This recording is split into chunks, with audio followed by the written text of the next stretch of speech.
বিতরের সালাত পড়বেন কয় রাকাত?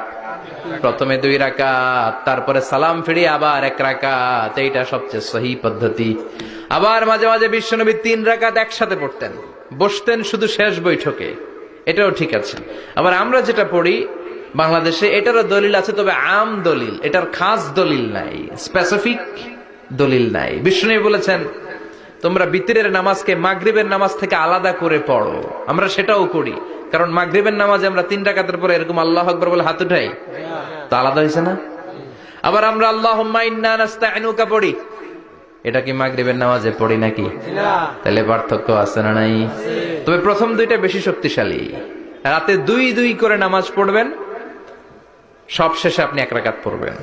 বিষ্ণু বলেছেন ইজআলু আখিরা সালাতিকুম ফিল লাইলি বিতরা, তোমরা রাতের শেষ নামাজটাকে বিতরের নামাজ বানিয়ে দিও।